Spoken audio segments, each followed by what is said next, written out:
इस काली से कौन शादी करेगा भला। इसलिए जो रिश्ता आया है उससे शादी करके विदा करो। मेरी सौतेली माँ नफरत से बोली तो मैं अपने आंखों से आंसू साफ करती। ऐसी बातों को अपने दिमाग से निकालने के लिए भगवत गीता पढ़ने लगी।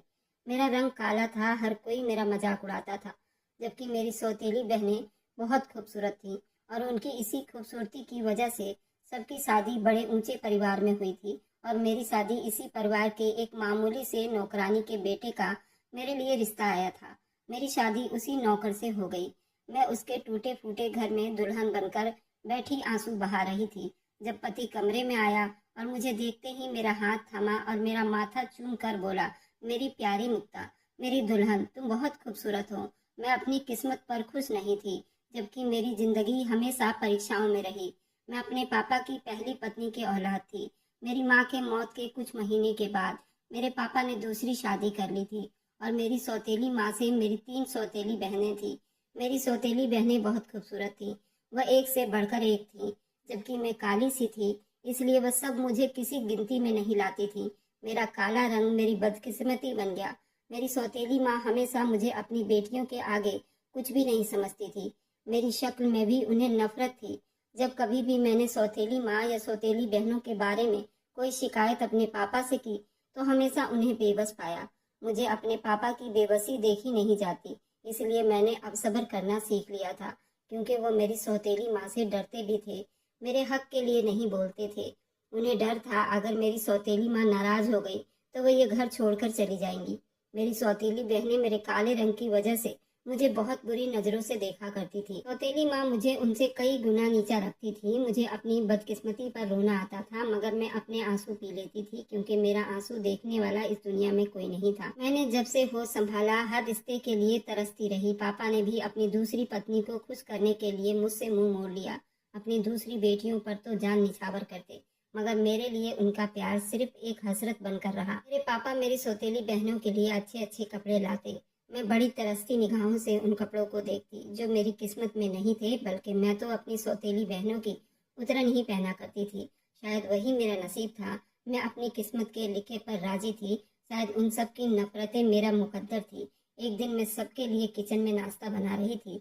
मेरी सौतेली बहन गला फाड़े मुझे आवाज देने लगी। मैं सब काम वहीं छोड़कर उसके कमरे की तरफ भागी कि न जाने क्या हुआ जो इस तरह गला फाड़कर चिल्ला रही है।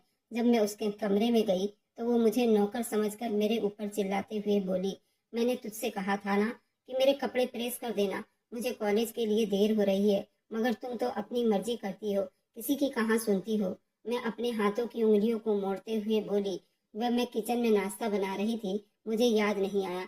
मैं अभी तुम्हारे कपड़े प्रेस कर देती हूँ। तो वह गुस्से से बोली, अब खड़ी मेरा मुंह क्या देख रही हो, जाओ जल्दी ये कपड़े उठाओ और जाकर जल्दी प्रेस करके लाओ। मैंने जल्दी से वो कपड़े उठाए और प्रेस करने दौड़ पड़ी। इतनी देर में मेरी सौतेली माँ मुझे आवाज देते हुए बोली, आज इस घर में मुझे नाश्ता मिलेगा या नहीं? ये लड़की तो किसी काम की नहीं है। मैं आवाज देते हुए बोली, बस अभी नाश्ता लेकर आ रही हूँ। वो मैं चंचल के कपड़े प्रेस कर रही थी, इसलिए नाश्ते में थोड़ी देर हो गई। तो मेरी सौतेली माँ नफरत भरी निगाहों से मेरी तरफ देखते हुए बोली, तुमने कभी कोई काम टाइम पर किया भी है? हर काम में नखरे दिखाती हो, तुम्हें मौत पड़ती है काम करते हुए, ऐसे जैसे कोई महारानी हो। आंखों में आंसू लिए वापस किचन में आ गई। मैं जानती थी कि मेरी सब बातें सौतेली माँ के सामने बेकार हैं, मगर ये भी सच था कि मैंने घर भर के कामों का बोझ अपने कंधों पर डाल रखा था।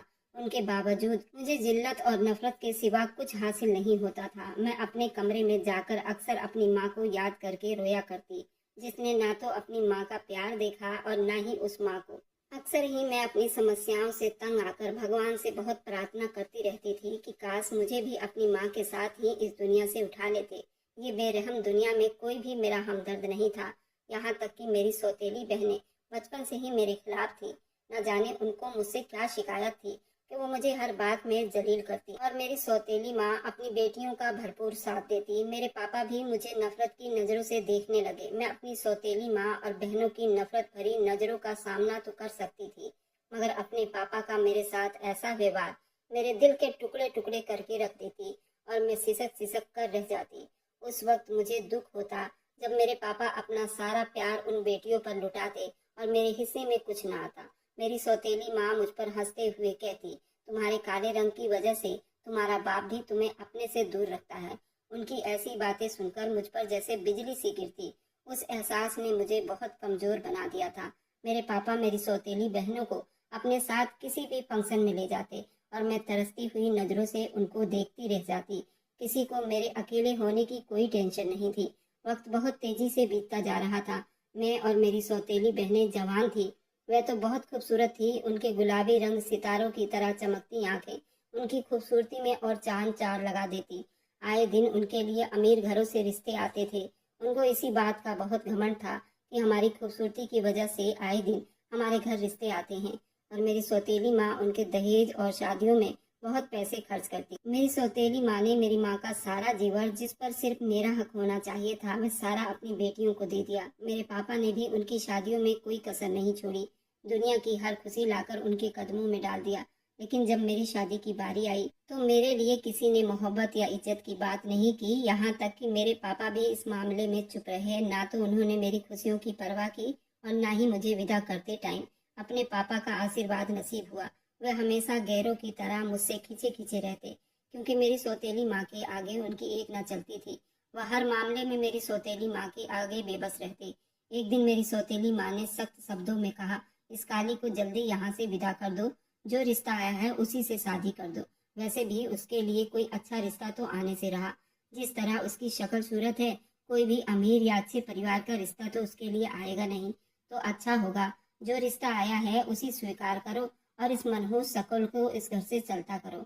वैसे भी ये लड़की बोझ और शर्मिंदगी के अलावा हमारे लिए और कुछ नहीं है। मेरे पापा मेरी सौतेली माँ के आगे चुप बैठे रहे। उनके मुंह से मेरी हमदर्दी में एक शब्द भी नहीं निकला। अपनी सौतेली माँ की ये बातें सुनकर मेरी आंखों में आंसू भर आए। मैं उन सब लोगों पर बोझ कैसे हूँ। ना तो मैंने कभी पहनने को कुछ अलग कपड़ा मांगा, ना ही खाने के लिए लंबी लिस्ट सुनाई। अपनी सौतेली माँ और पापा से किसी भी चीज के लिए ना ही जिद की, लेकिन मैं जानती थी कि मेरे इतने नखरे का कोई फायदा ही नहीं। जिस तरह मेरी सौतेली बहनों की शादी बहुत ऊंचे परिवारों में हुई थी, मैं भी अपनी शादी ऐसे ही घर में होने का सपना देखा करती थी। मगर मैं नहीं जानती थी मेरे ये सपने अधूरे रह जाएंगे।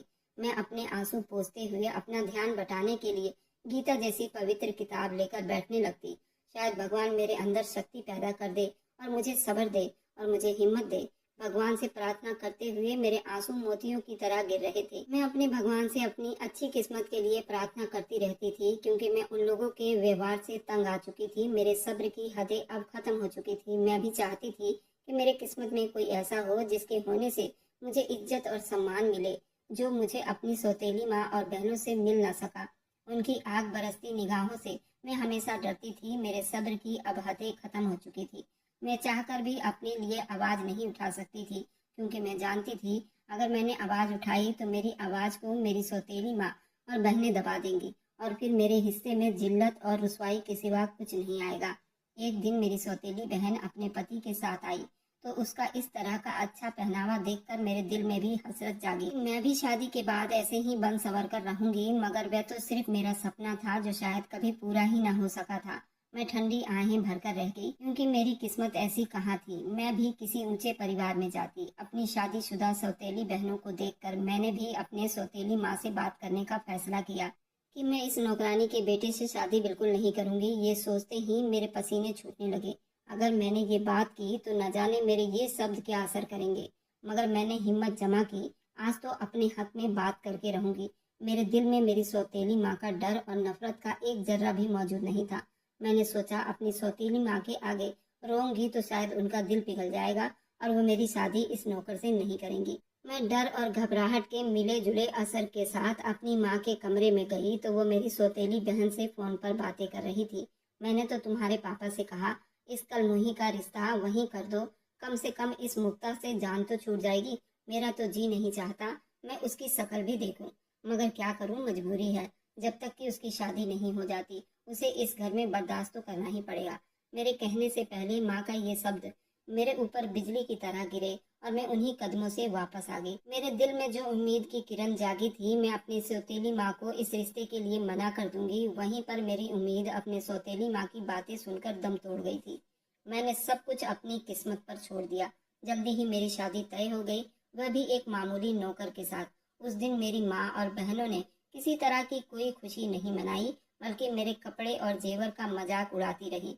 मुझे शादी के लिए किसी ने शॉपिंग तक नहीं करवाई, बल्कि मैंने अपनी माँ के बहुत पुराने पड़े हुए शादी का लहंगा ही पहन लिया। जितना मेरे पास था मैंने उसी में सब्र और भगवान की कृपा करके एक साधारण दुल्हन के रूप में एक पुराने छोटे से घर में बैठी थी। मेरे दिल में कड़वाहट और बेबसी का तूफान उठ रहा था। मैं ही थी, क्योंकि मेरे रोने या हंसने से मेरे पापा के घर किसी पर कोई असर नहीं था। मेरी विदाई वाले दिन मुझे अपनी माँ की कमी बहुत महसूस हुई। वह दिन जो एक दुल्हन के लिए बहुत खास होता है, वह दिन मेरे लिए आम दिनों से ज्यादा तकलीफ देने वाला बना, क्योंकि कोई भी तो मेरी खुशी में खुश ना था, ना मेरी सौतेली माँ, ना ही मेरी बहन। और जिसकी खुशी मेरे लिए सबसे ज्यादा प्यारी थी, वो मेरे पापा थे, जिन्होंने मुझे ये तक एहसास नहीं दिलाया कि उनका आशीर्वाद मेरे सर पर मौजूद है। मैं अपने दिल में हजारों अरमानों का गला घोटते हुए उन बेरहम लोगों के चुंगल से निकलकर अपने आम से घर में आ गई। उस दिन मेरा दिल खून के आंसू रोया। शादी की रात मेरा पति मेरे कमरे में आया। मैं नजरें झुकाए उस पुराने कमरे में बैठी थी। मेरे दिल में खुशी और हसरत कुछ भी नहीं था, जबकि मेरे पति के आंखों में मेरे लिए चमक और मोहब्बत थी, जो शायद मेरी जिंदगी में पहली बार किसी ने दी थी। इससे पहले तो मैंने दूसरों की आंखों में अपने लिए सिर्फ नफरत और जिल्लत देखी थी।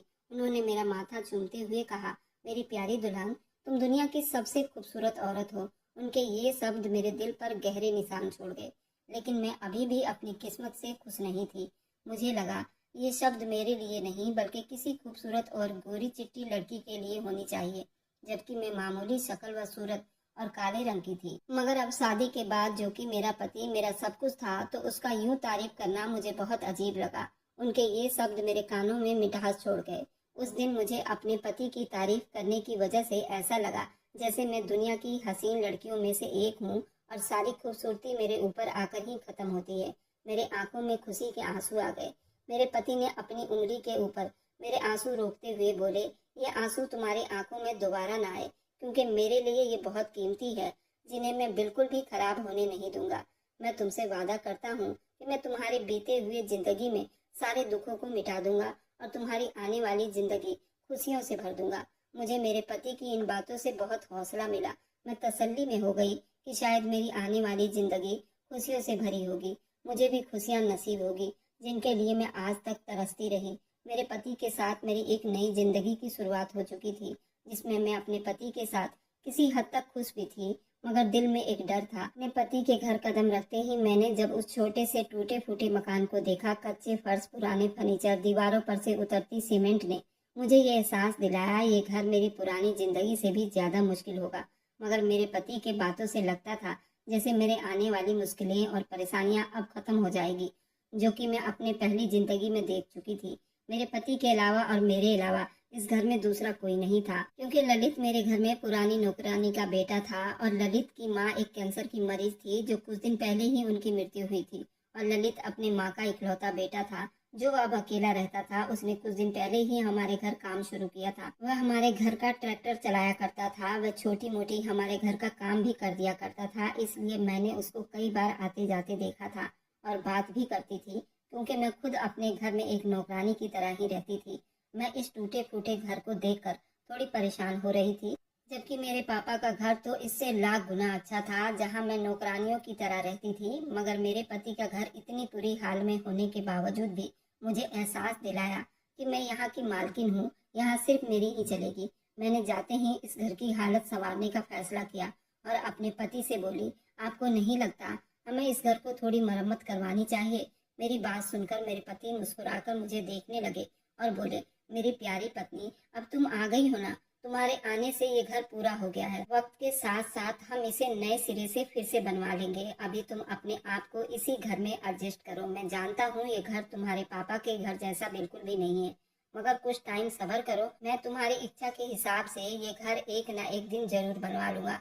मैं बोली, जरूर। ये घर मेरे पापा के घर जैसा बिल्कुल भी नहीं है, क्योंकि यहाँ मुझे किसी की जली कटी बातें सुनना नहीं पड़ेगी और न ही मेरे काले रंग की वजह से मुझे बुरा भला कहा जाएगा। मेरे पति मुझे प्यार से देखते हुए बोले, कोई मेरी नजर से तो देखे, उसे पता चले कि तुम कितनी खूबसूरत हो। मैं मुस्कुराते हुए अपने पति की तरफ देखने लगी। ये तो आप सिर्फ मेरा दिल रखने के लिए कहते हैं।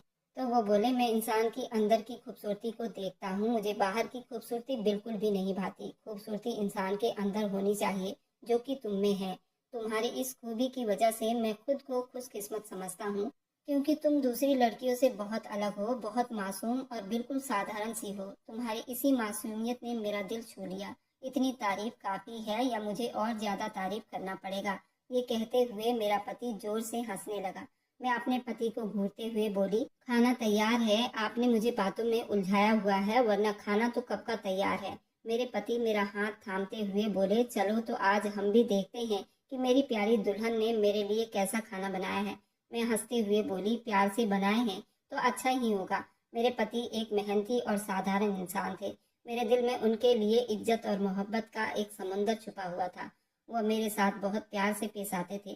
कभी मुझसे ऊंची आवाज में बात तक नहीं की थी।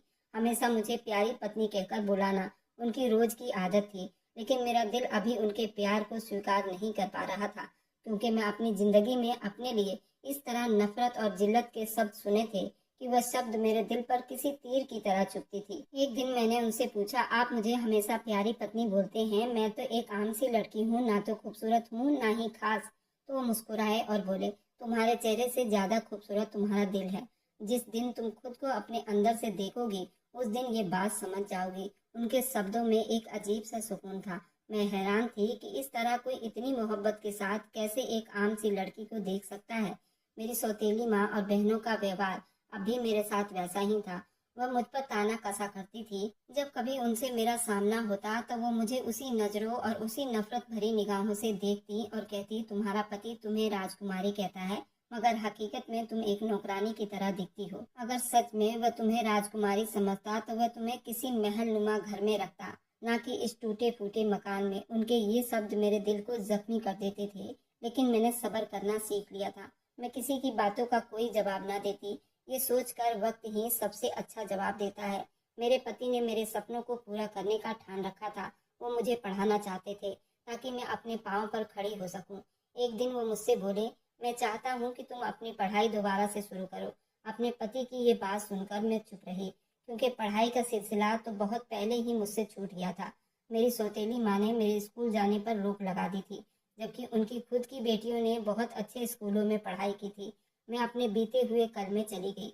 मेरे पति ने जब मुझसे दोबारा पूछा तो मैं अपने बीते हुए कल से बाहर आई। उनकी इच्छा थी कि मैं अपनी काबिलियत साबित करूं और दुनिया को दिखाऊं कि एक औरत का मकाम उसकी बाहरी खूबसूरती पर नहीं, बल्कि उसकी अंदर की खूबसूरती होती है। मैंने भी उनका मान सम्मान रखा और दोबारा से पढ़ाई करने लगी, इसी उम्मीद में कि मैं एक दिन जरूर कुछ बनकर दिखाऊंगी। उस बीच मेरे पति ने मेरा भरपूर साथ दिया। वह मुझे हर कदम पर इस बात का यकीन दिलाते रहते कि मैं तुम्हारे साथ हूँ, और उनका साथ ही मेरे लिए मजबूत सहारा था। एक दिन उन्होंने मेरे लिए एक छोटा सा गिफ्ट लेकर आए। वह एक किताब थी। उस किताब का नाम था अपने अंदर की खूबसूरती को पहचानो। उन्होंने कहा, ये किताब तुम्हारे अंदर की खूबसूरती को तलाश करने में तुम्हारी मदद करेगी, और ये जो तुम दूसरों की फालतू बातों की वजह से अपने अंदर एक तूफान खड़ा कर लेती हो, इसे पढ़ने से तुम्हारे अंदर का तूफान थम जाएगा। मैंने उस किताब को पढ़ना शुरू किया तो उसका हर शब्द मेरे दिल की गहराइयों में उतरता गया। इस किताब को पढ़ने से मैंने महसूस किया कि मेरी जिंदगी का मकसद सिर्फ दूसरों को खुश करना ही नहीं, बल्कि खुद को पहचानना और खुद को संवारना भी है।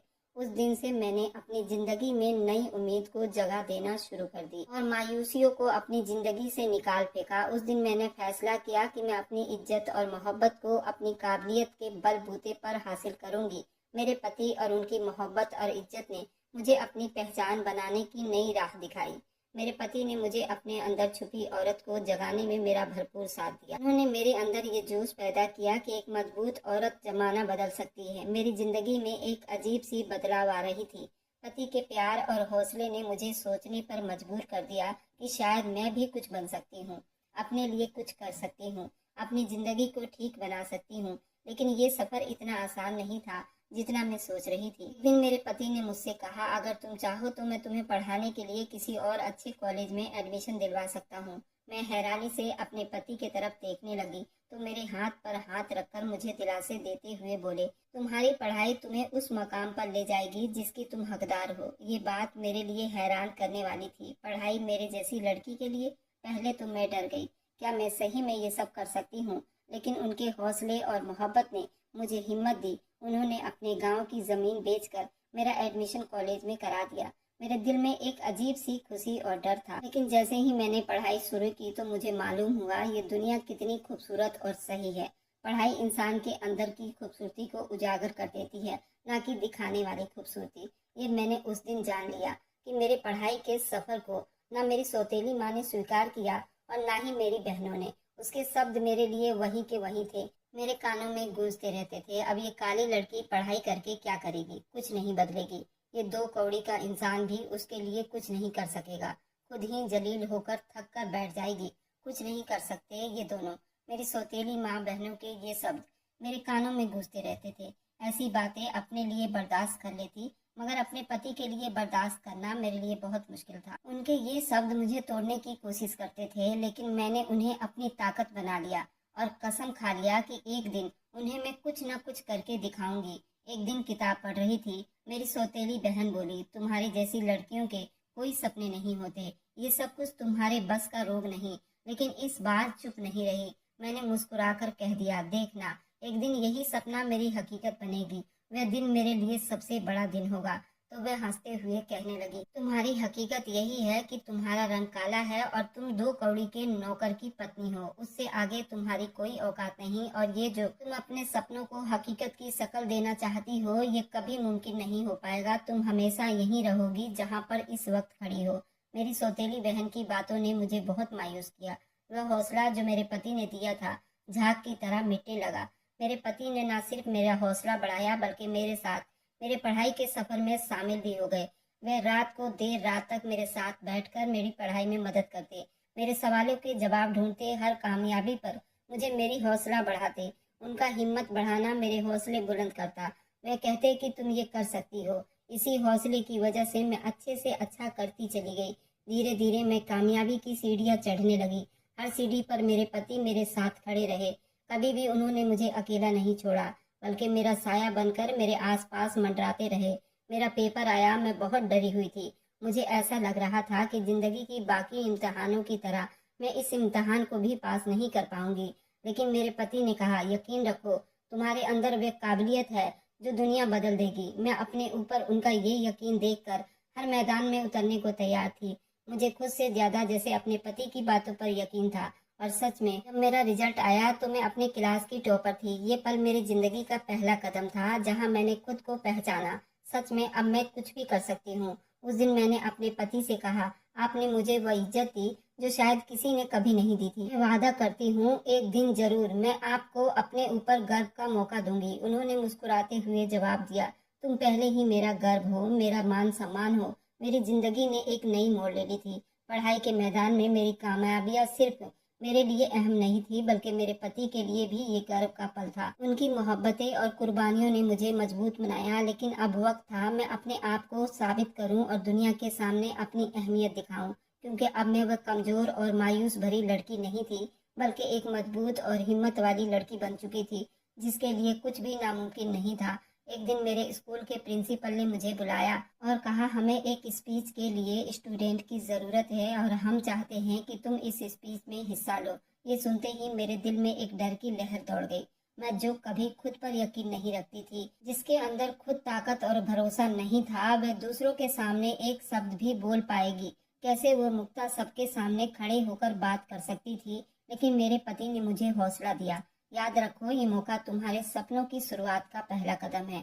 हिम्मत करो, तुम ये कर सकती हो।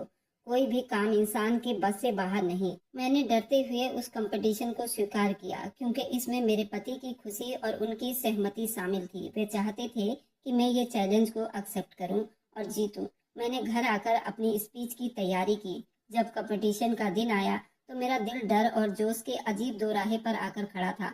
मगर एक डर अभी भी मेरे अंदर बाकी था कि न जाने इतने लोगों के सामने मैं बोल भी पाऊंगी या नहीं। मैंने खुद को हौसला दिया कि मुझे ये करना होगा, मेरे अपने लिए नहीं तो एक इंसान के लिए जो मुझे यहाँ तक पहुँचाने की वजह बने।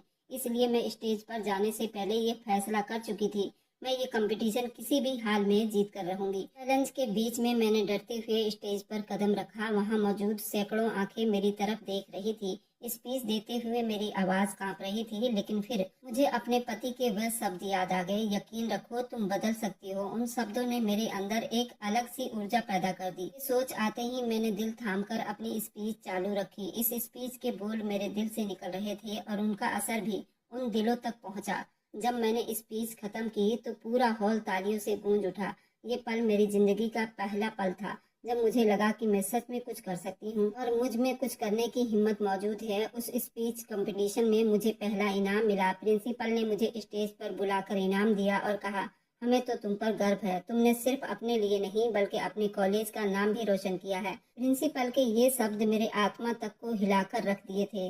मैंने वह इनाम अपने पति के हाथों में थमाया और कहा, इस पर केवल आपका ही हक है, क्योंकि अगर आप ना होते तो मैं कभी ये हासिल ना कर पाती। उन्होंने खुशी से कहा, ये तुम्हारी मेहनत का नतीजा है। ये तो अभी सिर्फ पहली मंजिल थी, अभी तो तुम्हारी कामयाबियों की शुरुआत हुई है। वो मेरा हाथ अपने हाथों में लेते हुए बोले, मैंने तुमसे कहा था ना कि तुम्हारे अंदर सब कुछ करने की हिम्मत है, और देखो आज तुमने कर दिखाया।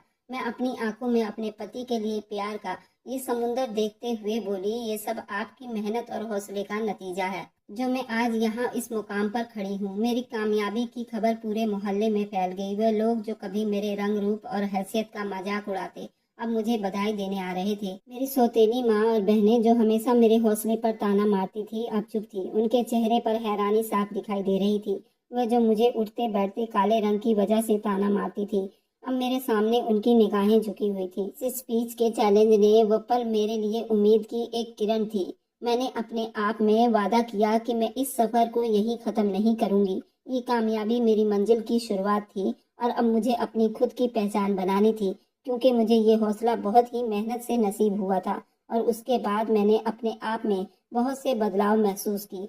इंसान की बाहरी खूबसूरती कुछ भी मायने नहीं रखती, बल्कि अंदरूनी खूबसूरती ही इंसान की असल खूबसूरती होती है। स्पीच कंपटीशन के कामयाबी ने मेरी जिंदगी में एक नया जोश और उमंग पैदा कर दिया था। मैंने अपनी पढ़ाई को और ज्यादा गंभीरता से लेना शुरू कर दिया। मगर हकीकत में कामयाबी का सफर कभी आसान नहीं होता। जिंदगी ने मुझे नए चैलेंज और इम्तिहान के लिए तैयार कर दिया था और मैंने चैलेंज को पूरा करने के लिए खुद को मजबूत बना चुकी थी। एक दिन मेरे पति ने मुझसे कहा, तुमने ये साबित कर दिया कि तुमने बहुत हिम्मत और काबिलियत है। अब वक्त है कि तुम अपने सपनों को हकीकत में बदलने के लिए कुछ बड़ा करो, कुछ ऐसा करो जो तुम्हारी पहचान से दूसरों को फायदा पहुंचे। उन्होंने मेरे दिल में एक नया सपना दिखा दिया। मैंने फैसला किया कि मैं अपनी पढ़ाई पूरी करने के बाद एक टीचर बनूंगी। मेरा सपना था कि मैं उन लड़कियों के लिए एक उम्मीद की किरण बनूंगी और उन लड़कियों में भी वह ताकत और उम्मीद भरूंगी जो मेरी तरह परेशान, मायूस और अपनी जिंदगी से हारी हुई हो। मेरा ये सपना जितना खूबसूरत था उतना ही मुश्किल भी था। मेरी समस्याएं अपनी जगह थी। मेरी सौतेली माँ ने हमेशा की तरह मेरे रास्ते में मुश्किलें पैदा करने की बहुत कोशिश की, ताकि मैं अपनी जैसी लड़कियों की आवाज न बन सकूं। एक दिन उन्होंने ताना मारते हुए कहा, टीचर बनने का सपना देखने वाली काली लड़की शायद पागल हो गई है। कोई तुम्हें स्वीकार नहीं करेगा। तुम्हारे जैसे रंग की लड़कियां टीचर नहीं बल्कि नौकरानियां बनती हैं। उनके ये शब्द मेरे दिल को जख्मी करके रख दिए थे। मुझे हौसला देने के बजाय ऐसे शब्द इस्तेमाल करके मुझे कमजोर करने की कोशिश की जा रही थी। लेकिन मेरा पति हमेशा मेरे साथ खड़े रहे। उन्होंने कहा, लोग तुम्हें रोकने की कोशिश करेंगे, तुम्हारे रास्ते में बहुत सी रुकावटें भी पैदा करेंगे, लेकिन तुम्हें अपने सपने के लिए लड़ना है। बस तुम उन लोगों की बातों को इग्नोर करते हुए आगे बढ़ती जाओ। मंजिलें खुद ब खुद तुम्हारे रास्ते से साफ होती जाएंगी। भूल जाओ कि तुम्हारी जिंदगी में ऐसे भी लोग हैं जो तुम्हारी कामयाबी से खुश नहीं होते, बल्कि तुम्हें तोड़ने की कोशिश करते हैं। मैंने अपनी पढ़ाई के लिए एक स्कॉलरशिप के लिए अपील की। ये स्कॉलरशिप उन लोगों के लिए थी जो मेहनती और कुछ कर दिखाने की हिम्मत रखते थे, लेकिन मजबूरी की वजह से पीछे रह जाते थे और अपनी पढ़ाई पूरी नहीं कर पाते थे। मैंने अपने पति की समस्याओं को मद्देनजर रखते हुए ये अपील की थी, क्योंकि मैं और ज्यादा अपने पति को तंग नहीं करना चाहती थी। मैंने दिन रात मेहनत की और सारा ध्यान अपनी पढ़ाई पर खर्च किया। भगवान से प्रार्थना करती रही मेरा ये सपना पूरा हो जाए। जब स्कॉलरशिप के पेपर हुए तो मेरा दिल डर और उम्मीद के बीच में झूल रहा था और मैं अपने भगवान से प्रार्थना कर रही थी स्कॉलरशिप के लिस्ट में मेरा नाम आ जाए, ताकि मुझे किसी भी तरह की मुश्किल का सामना न करना पड़े। जब मैंने लिस्ट में अपना नाम देखा तो मैं खुशी से झूम उठी थी। मेरा नाम उस लिस्ट में सबसे ऊपर था। मैंने भगवान से प्रार्थना की, अपने पति को ये खुशखबरी सुनाई। उन्होंने कहा, ये तुम्हारी मेहनत का ही फल है और मैं जानता हूँ कि तुम आगे भी कामयाब होती रहोगी। कामयाबी हर कदम पर तुम्हारे इंतजार में रहेगी। मेरी उस कामयाबी ने मेरे मोहल्ले और परिवार में एक नई जंग छेड़ दी थी। वे लोग जो पहले मुझे दो कौड़ी का समझते थे, इन नजरों से देखा करते थे, अब वही लोग मेरी तारीफ करते नहीं थक रहे थे। मेरी सौतेली माँ जो हमेशा मेरे खिलाफ बोलती थी, अब चुप थी। मेरी बहनें जिनकी शादियां ऊंचे परिवार में हुई थी, मेरे सामने झुकी रहती थी। शायद उन्हें ये एहसास हो रहा था किसी की ज्ञान और रंग हैसियत की मोहताज नहीं होती। मुझे एहसास हुआ अगर इंसान मेहनत करे तो वह सब कुछ हासिल कर सकता है जो मैंने कभी खुद में महसूस नहीं की थी। कमजोर और सहमी हुई लड़की अब एक ताकतवर बन चुकी थी। स्कॉलरशिप हासिल करने के बाद मेरी जिंदगी ने एक नया मोड़ लिया। मेरे कदमों में एक नई मजबूती थी और दिल में नए सपने की उमंग। मैंने अपनी पढ़ाई का सफर पूरी लगन और मेहनत के साथ चालू रखा, मगर कामयाबी के रास्ते में समय समय पर काफी मुश्किलों का सामना करना पड़ा था। मेरे गांव के पास शहर के स्कूल में मुझे पढ़ाने के लिए मौका मिला। पहला मौका था जब मैंने अपने सपनों को हकीकत में बदलते हुए देखा था। मैं बहुत खुश थी क्योंकि मुझे अपने सपने हकीकत में बदलते हुए दिखाई दे रहे थे। वह सपना जो मैंने शायद कभी देखे भी नहीं थे। जब मैं पहली बार बच्चों के सामने खड़ी हुई तो मेरा दिल डर और खुशी से धड़क रहा था। एक ऐसी खुशी जो मैंने आज से पहले कभी महसूस नहीं की थी। लेकिन जैसे ही मैंने पढ़ाना शुरू किया, मुझे एहसास हुआ यही मेरी मंजिल है। मुझे उस मंजिल की तलाश थी। उस दिन ऐसा लगा जैसे मेरी तलाश पूरी हो गई हो। बच्चे मेरी बातों को दिलचस्पी से सुनते थे और उनकी आंखों में कुछ सीखने की उमंग थी। यही मुझे और ज्यादा मेहनत करने पर उकसाती थी और मैं उन्हें और मेहनत से पढ़ाने लगी। मेरे प्रिंसिपल, स्कूल के और स्टाफों ने मेरे पढ़ाने के जज्बे और काबिलियत की सराहना उन लोगों में शुरू हो गई थी और कहा कि तुम में वह जज्बा है जो एक टीचर में होना चाहिए। मेरी कामयाबी की खबर जैसे जैसे फैल रही थी, समाज का व्यवहार मेरे साथ वैसे ही बदल रहा था। वे लोग जो कभी मेरे रंग रूप पर ताना कसते थे, अब मेरे मेहनत की सराहना करते नहीं थक रहे थे। शायद उनके दिल में पछतावा था, लेकिन उनके गुरूर ने उन्हें कुछ कहने ना दिया। मगर उनकी आंखें बता रही थी उनको अपने किए पर पछतावा है। उनका सौतेलापन उनको मेरे करीब आने से रोक रहे थे। जब मेरी पढ़ाई पूरी हुई तो मैंने गवर्नमेंट स्कूल में पढ़ाने के लिए पेपर निकाला। ये मेरे लिए एक बड़ी कामयाबी थी, लेकिन साथ ही एक चैलेंज भी था। ये स्कूल बड़े शहर में था, ये मेरे गांव से काफी दूर था। उसके लिए मुझे अपने पति को छोड़ना पड़ता और उनका काम यही गांव में ही था। उन्होंने अपनी जमीनें तो पहले ही बेच दी थी ताकि वो मुझे कामयाब बना सके। अब उनके पास सिर्फ उनकी नौकरी ही थी। मैं उलझन में थी। क्या मैं अपने सपनों के लिए उनकी दूरी बर्दाश्त कर सकती थी? मेरे पति ने मेरी उलझन को सुलझा दिया और कहा, ये मौका तुम्हारे लिए बहुत अहम है। मैं तुम्हें रोकूंगा नहीं, बल्कि तुम्हारे हर फैसले में तुम्हारा साथ दूंगा। अगर तुम वहाँ जाना चाहती हो तो खुशी खुशी जाओ। मुझे तुम्हारे वहाँ जाने पर कोई ऐतराज नहीं, क्योंकि मैं तुम्हारे रास्ते में रुकावट नहीं बनना चाहता। ये बात सुनकर मेरा दिल भर आया। मैंने फैसला किया मैं अपने सपने को हकीकत बनाने के लिए इस चैलेंज को स्वीकार करूंगी, लेकिन साथ ही अपने रिश्ते को भी अहमियत दूंगी, क्योंकि इस रिश्ते के बदौलत ही आज मैं इस मुकाम पर खड़ी थी। तो मैं कैसे उस प्यारे से रिश्ते को अपनी नौकरी के लिए इग्नोर कर सकती थी। मैंने नौकरी स्वीकार की और एक नए शहर में कदम रखा। वहाँ के माहौल ने मुझे बहुत कुछ सिखाया। मैंने देखा कि पढ़ाई सिर्फ किताबों तक सीमित नहीं है, बल्कि ये लोग दिलों और सोच को बदलने का हौसला भी रखते हैं। मेरी पढ़ाई ने मुझे न सिर्फ एक टीचर के तौर पर स्वीकार किया, मैंने कई ऐसे बच्चों को बेहतर बनाया जो समाज की नज़रों में नाकाम समझते थे और जिन्होंने समाज की बातों में आकर अपने अंदर की बहादुर इंसान को बिल्कुल खत्म कर लिया था। मेरी बातों और मेरे हौसलों से उनकी काबिलियत उभर कर सामने आई थी। मैंने उनके अंदर का हिम्मत और हौसलों को उजागर किया जो शायद मुझ में पहले कभी नहीं थी। मैं चाहती थी कि जिस तरह मैं एक मजबूत इंसान बन चुकी हूँ, मेरे स्टूडेंट भी बिल्कुल इसी तरह अपने आप को मजबूत बना ले। मेरी कामयाबी की खबर जब मेरे गांव तक पहुंची तो वे लोग फक्र से मेरी बात करते हुए नहीं थक रहे थे। सौतेली माँ ने एक दिन फोन पर मुझसे कहा, मैंने तुम्हें कभी अहमियत नहीं दी, लेकिन आज मुझे तुम पर फक्र है। ये शब्द मेरे दिल को सुकून देने के लिए काफी थे। उन शब्दों ने मेरे अंदर और ज्यादा हिम्मत बढ़ा दिए थे। मैं और ज्यादा ऊंची उड़ान भरूं। उस दिन मैंने जाना कि जब इंसान अपने इरादे और मेहनत के साथ आगे बढ़ता है तो दुनिया खुद उसके रास्ते साफ करने लगती है। मेरी जिंदगी कामयाबी के रास्ते पर चल पड़ी थी, लेकिन जिंदगी हमेशा परीक्षाओं से खाली नहीं होती। नए शहर में नौकरी के बाद मैं न सिर्फ अपने सपनों को पूरा करने का सफर तय किया, बल्कि कई बच्चों के सपनों को भी हकीकत में बदलने का कारण बनी। लेकिन इस सफर ने मुझे ऐसी हकीकतों से सामना करवाया जिनका सामना करना मेरे लिए आसान नहीं था। मेरी काबिलियत और मेरी मेहनत ने जल्दी ही मुझे इस शहर में मशहूर कर दिया। यहाँ के माँ बाप अपने बच्चों की समस्याएं लेकर आते और मेरे बताए गए बातों पर अमल करते। मेरे स्टूडेंट ने न सिर्फ पढ़ाई को लेकर जज्बा रखते थे, बल्कि पूरी दुनिया को जीतने की जज्बा रखते थे। स्कूल में एक स्पीच में मेरे बारे में कहा गया, ये टीचर किताबें नहीं पढ़ाती, ये जिंदगी का सबक भी देती है। ये तारीफ मेरे लिए एक इज्जत था। लेकिन जैसे जैसे शोहरत बढ़ती गई, मैं अपने पति के बगैर जिंदगी में कमी महसूस करने लगी। उनके बगैर ये कामयाबियां मुझे अधूरी लग रही थी। मैं ये कामयाबियां उनके साथ मिलकर मनाना चाहती थी, जो कि उनका हक था।